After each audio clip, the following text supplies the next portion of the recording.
नमस्ते मित्रांनो, 16 जून 2024 रोजी caring hand foundation आणि आसान्या फाउंडेशन यवतमाळ व महाराष्ट्र ऑफिसर फोरम तर्फे एक कार्यक्रम आयोजित करण्यात आला, ज्याचं नाव आहे उत्कृष्ट शिक्षक व गुणवंत विद्यार्थी सत्कार 2024। या कार्यक्रमाचे अध्यक्ष सुहास गाडे, सहाय्यक जिल्हाधिकारी तथा प्रकल्प अधिकारी एकात्मिक आदिवासी विकास प्रकल्प पांढरकवडा यवतमाळ हे होते आणि मुख्य अतिथी ACP Rekha Bhaware, Namdev Thul, Bhimrao Thengale, Deepak Nagrade, Narayan Thul, Umare sir, doctor Nilesh Uke, doctor Snehal Uke, Shankarrao Bhanshankar उपस्थित होते। संपूर्ण यवतमाळ जिल्ह्यातील 150 विद्यार्थी ज्यांना 90पेक्षा जास्त गुण घेऊन 10वी व 12वी उत्तीर्ण झाले अशा सर्व विद्यार्थ्यांचे तसेच प्राध्यापक सुधीर तेलुकर, श्रीलता देवकते व रेणुका बाकडे ह्यांना शिक्षक रत्न पुरस्काराने पुरस्कृत करण्यात आले। केअरिंग फाउंडेशन व आसान्या फाउंडेशन यवतमाळचे विद्यार्थी ज्यांनी नीट आणि JEE मध्ये निवड झाली अशा सर्व विद्यार्थ्यांचे गौरव माननीय गाडेसाहेब यांच्या हस्ते करण्यात आला। कार्यक्रमाचे प्रास्ताविक व आभार प्रदर्शन डॉक्टर स्नेहल उके यांनी केले, तर सूत्रसंचालन नितेश मेश्राम यांनी केले। या कार्यक्रमासाठी प्रामुख्याने केअरिंग हँड फाउंडेशन, आसान्य फाउंडेशन व महाराष्ट्र ऑफिसर फोरम यांचे सर्व सदस्य उपस्थित होते। कार्यक्रम यशस्वीरित्या पार होण्याकरिता डॉक्टर निलेश उके, डॉक्टर स्नेहल दिघाडे, अमोल ओके, महेंद्र वाणी, नरेश बितकर, मृणालिनी दहीकर, अध्यक्ष वाडे, अक्षय वादे, ॲडव्होकेट राहुल पाटील आणि सुषमा पाटील व संपूर्ण non teaching staff aspire science academy यांनी प्रयत्न केला। या कार्यक्रमात विद्यार्थ्यांना मार्गदर्शन करताना डॉक्टर निलेश उके यांचे टिपलेले काही क्षण। दिवसभराचा अभ्यास करणे, बाकी गोष्टी करणे, तर आपण युट्यूबला फारसा अभ्यासाने घेत ते रील वगैरे बघण्यासाठी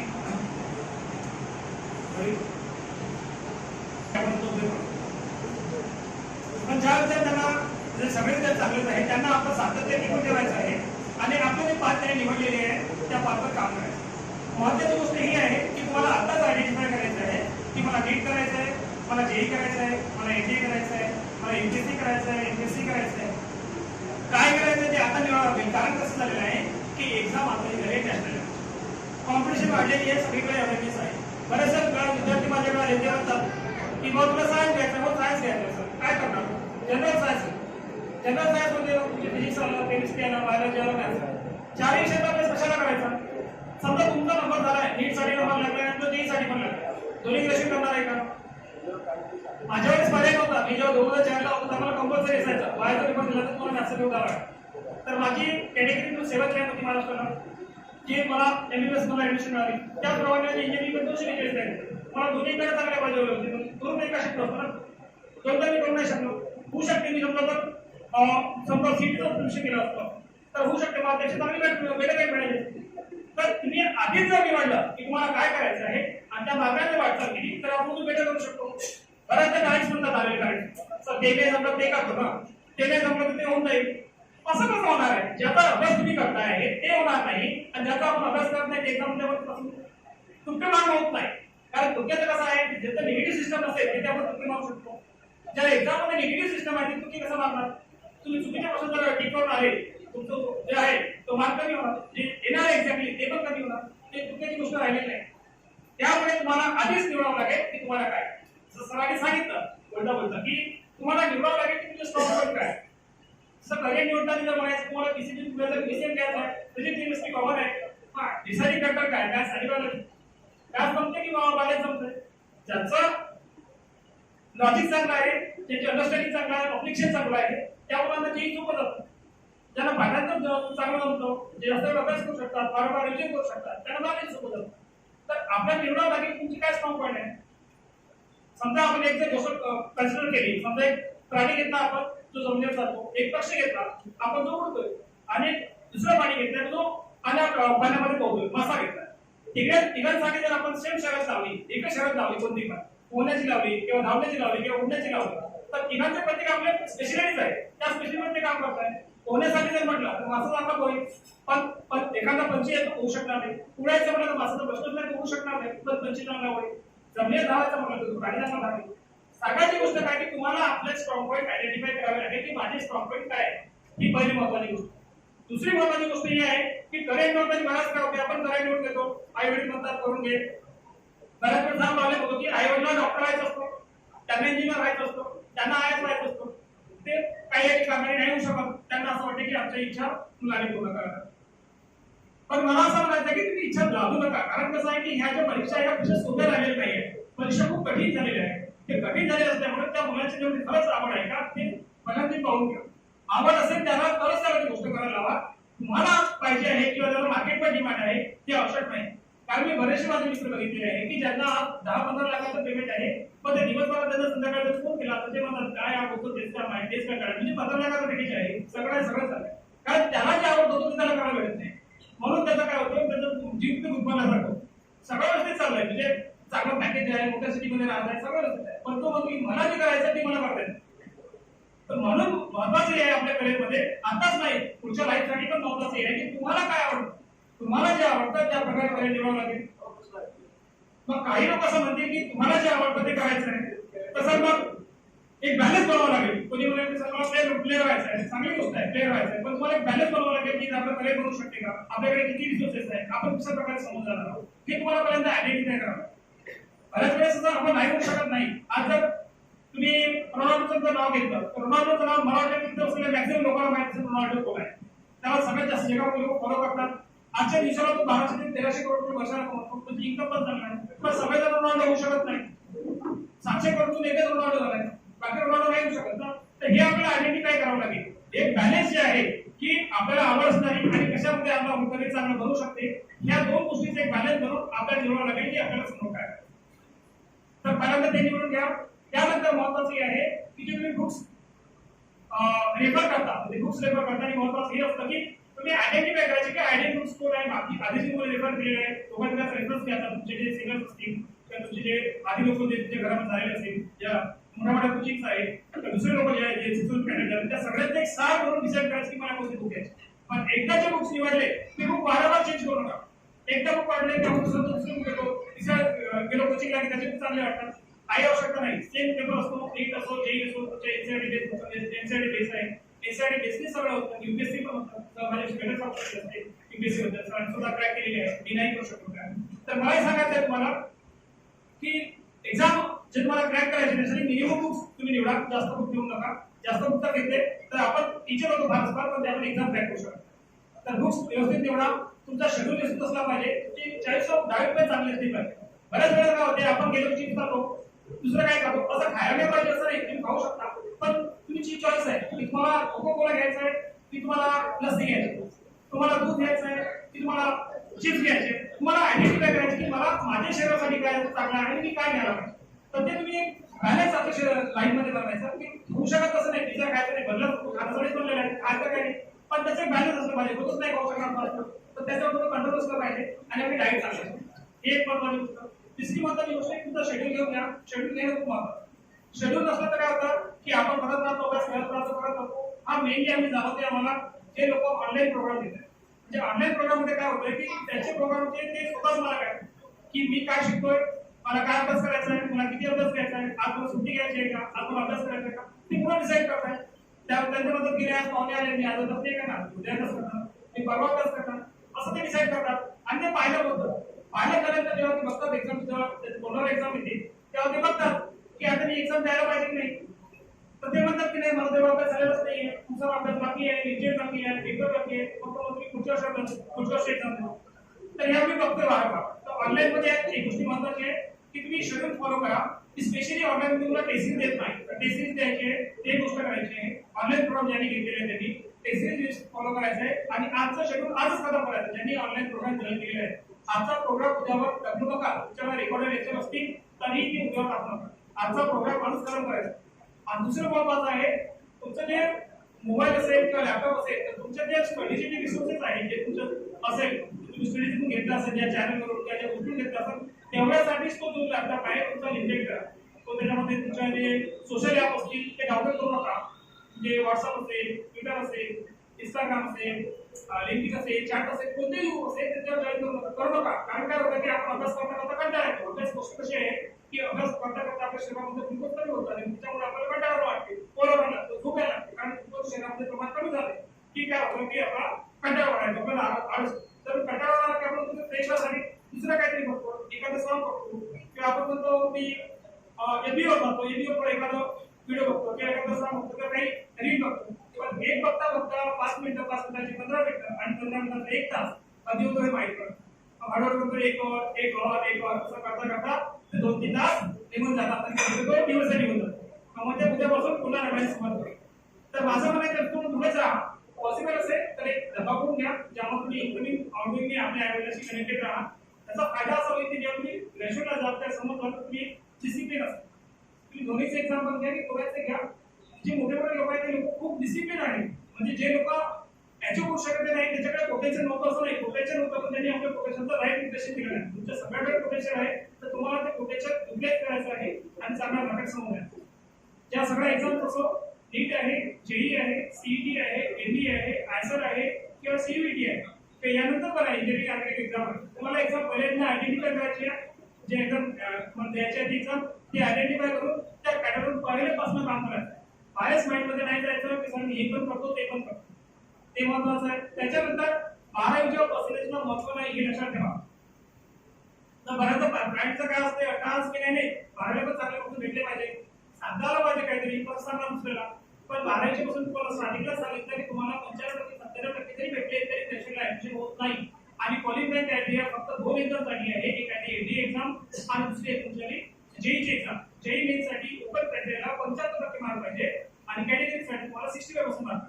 बाकी सगळे जे ग्रॅज्युएशन आहे त्या ग्रॅज्युएशनमध्ये 50% मार्क क्रायटेरिया आहे. 50% ओपन साठी, 45% ओबीसी आणि इकॉनॉमिक वीकर सेक्शन साठी आणि 40% एससी आणि एसटी आणि फिजिकल हँडिकॅप या लोकांसाठी 40% क्रायटेरिया. आता मला सांगा 30% जर तुम्हाला प्रॅक्टिकलचे असेल तर 10% भेटणार नाही का? आणि ज्या मुलाला सीईटी आणि पण चांगला स्कोर आला तर 10% भेटणार नाही. त्यामुळे बोर्डवर लक्ष नाही दिलं तरी चालेल, फक्त तुम्ही प्लॅनिंग करायला पाहिजे. जेव्हा तुम्ही एक्झाम द्यायला जाल तुम्हाला लिहिता आला पाहिजे, त्याची एक सवय तुमची असली पाहिजे, सराव असली पाहिजे. टेस्टद्वारे करा का दुसरे कुठे करा, म्हणजे लिहिण्याची सवय फुल सवय ठेवा. कारण काय होतं 2 वर्ष आपण फक्त एमसीक्यू सॉल्व्ह करतो, स्पेशली 11-12 आहे. 2 वर्ष एमसीक्यू सॉल्व्ह करतो त्यामुळे काय होतं की असं वाटतं की आता आपण लिहिता येणार की नाही, 3 घंट्याचा पेपर आहे बसू शकेल की नाही, मला हात दुखेल का काय, आपल्याला बऱ्याचशा गोष्टी त्रास होतो किंवा भीती वाटायला लागते. तुमची बोर्ड असते, board exam, pre board exam genuinely द्या. म्हणजे कसं होते आजकाल कॉलेज काय झालेलं आहे, नवीन कॉलेज झालेलं आहे तर आपण घरून बसून पेपर देतो किंवा पेपर नंतर जेव्हा सबमिट केला जातं तर तो जो प्री बोर्ड एक्झाम आहे ती सिन्सिअरली घ्या आणि ती सिन्सिअरली बसून ती एक्झाम द्या. तुमचं तुम्हाला माहित पडेल तुम्ही लिहू शकते की नाही लिहू. हे महत्वाची गोष्ट आहे. त्यानंतर महत्वाची गोष्ट आहे की जे लोक नीट आणि जेई करतायत, जे लोक यूपीएससी करतायत, बऱ्याचशा लोकांचा मी ट्रॅक्स वगैरे बघितलेला आहे की नीट 12वीला केलं प्रेशरमध्ये समजा 400 मार्क आले पण ते सर आता नर्सिंग करून देतो ना सर, ते रेग्युलर ऍडमिशन करून घेऊ का, फार्मसीला ऍडमिशन केली चालेल का, नाही होतं एमबीबीएस. माझं पण नाही 1 वर्ष आणि 2 वर्ष थांबून जर तुम्हाला एमबीबीएस पडत असेल तर तुम्ही एमबीबीएस करू शकता. कारण की एमबीबीएस साठीचं जे पेमेंट आहे त्याचा जो स्टेटस आहे त्याचा जो ऑर्डर आहे तो वेगळा आहे. किंवा तुम्ही जे नर्सिंग करत असेल ते चांगलं नाही असं नाही. जर तुम्ही 4 व्हीलर बघितली 4 व्हीलर प्रत्येक पार्ट आवश्यक आहे. त्याचा हेडलाईट घ्या, गेट घ्या, इंजिन घ्या, लाईट घ्या, बॅक मिरर घ्या, कोणते घ्या, प्रत्येक पार्ट महत्वाचा गोष्ट लावलेला आहे. तसंच समाज आहे, समाजामध्ये प्रत्येक घटक महत्वाचा आहे. डॉक्टर असो, इंजिनियर असो, नर्स असो, फार्मसी असो, शेतकरी असो, इव्हन लेबर लोक असो, सगळ्यांचं महत्व आहे आणि त्याच्यानुसार समाज चालणार आहे. कारण प्रत्येकाने काही ना काही काम ते आपल्या समाजामध्ये काम करतात. पण महत्वाचं काय की आपली जर कॅपॅसिटी जास्त असेल तर आपण चांगलं करा. आणि बऱ्याच लोकांनी लक्ष द्यायला पाहिजे. रिव्ह्यू करताना बऱ्याच वेळेस काय होते की 11वी-12वी आपण सगळा पैसा खर्च करून टाकतो.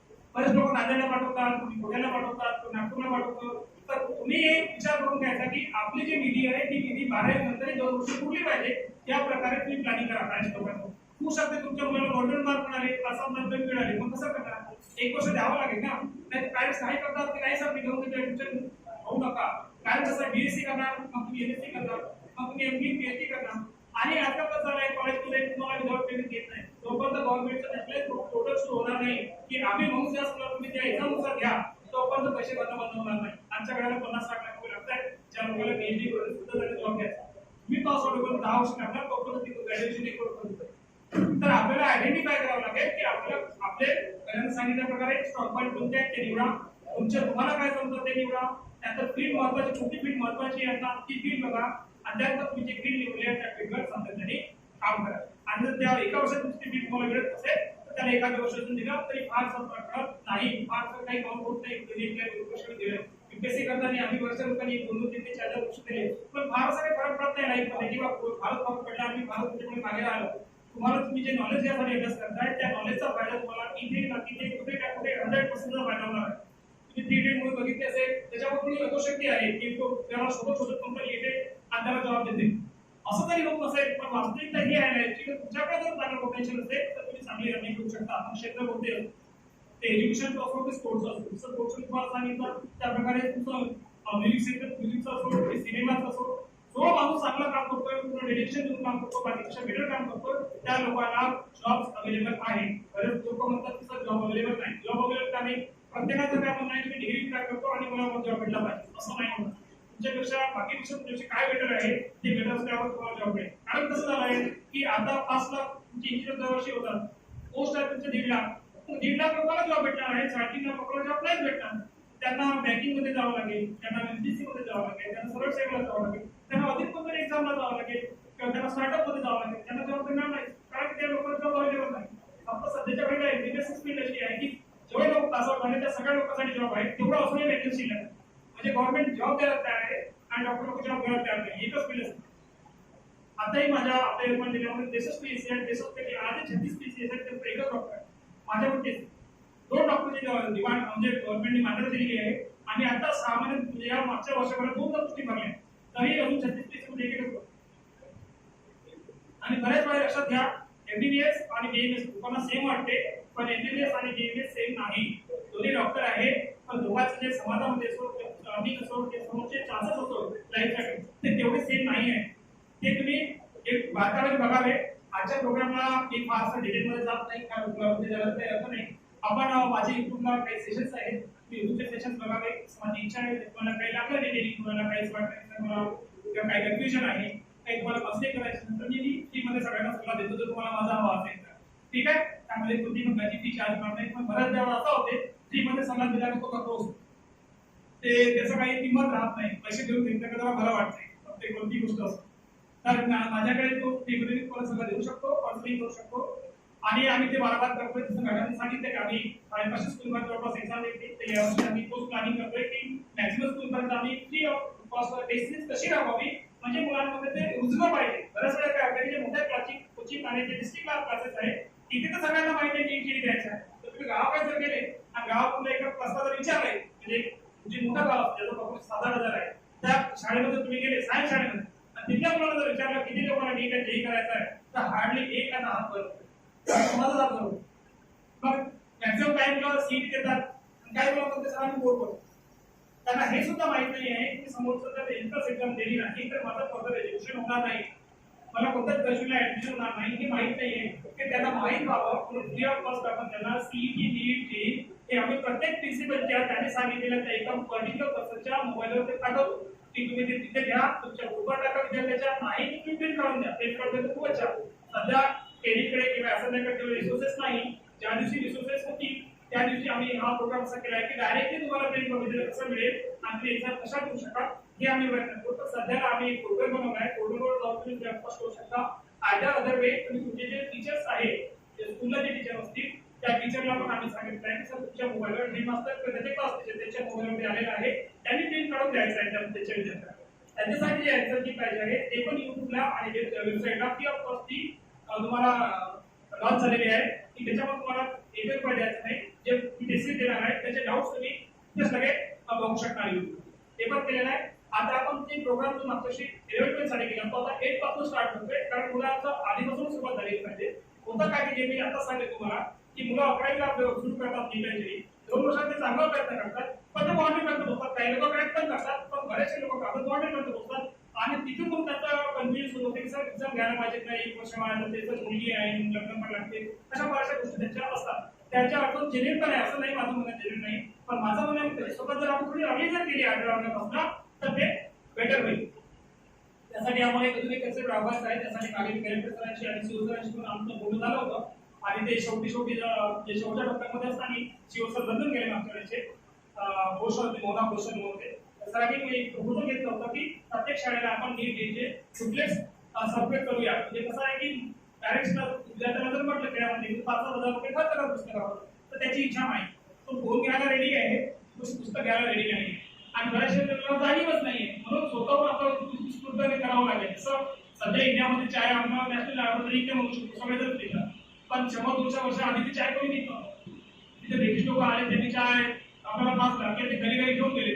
आता आपण पैसे देऊन चहा देतो ना, सवय लावली. तशीच आपल्याला गावातल्या विद्यार्थ्यांना सवय लावावी लागेल की तुम्ही अभ्यास करा. कारण गावात जेव्हा मुलं अभ्यास करतात नाही त्या प्रकारे त्याला माहिती नाही.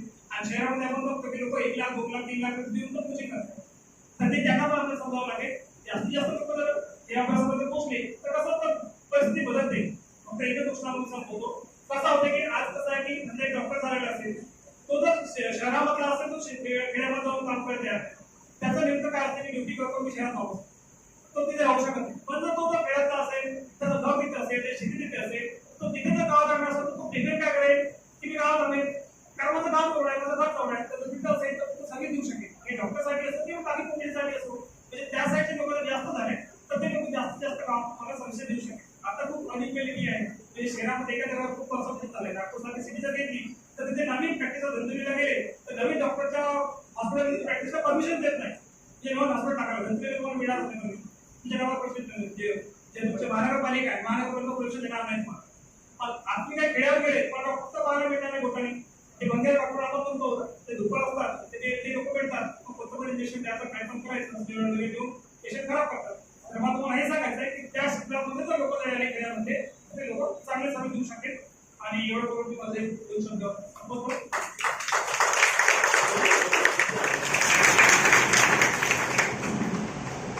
आपण जो सत्कार समारंभाकडे वळतोय, तर आपल्या समाजव्यवस्थेमध्ये शिक्षक हा समाजव्यवस्थेतील एक महत्वाचा घटक आहे. समाजव्यवस्थेला तयार करण्याचं काम शिक्षक करतात. शिक्षक जिम्मेदारी घेऊन या समाजामध्ये कार्य करत असतात. तर अशा गुणवंत शिक्षकांचा आपण सत्कार घेणं इथे एक कर्तव्य आहे.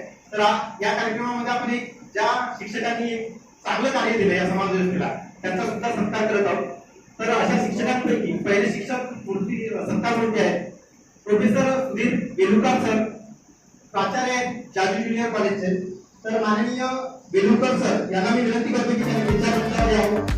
त्याचप्रमाणे माननीय गाडे सर यांना मी विनंती करतो की त्यांनी सन्मान चिन्ह प्रमाणपत्र देऊन सन्मान करावा.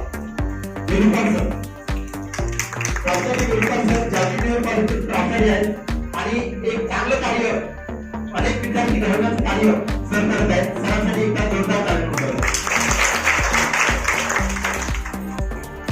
माननीय गाडे सर, माननीय भोंडे मॅडम यांना सर्वांना मी विनंती करतो की त्यांनी बेलुकर सर यांचा सत्कार करावा. विचारमंचावरील सर्वच मान्यवर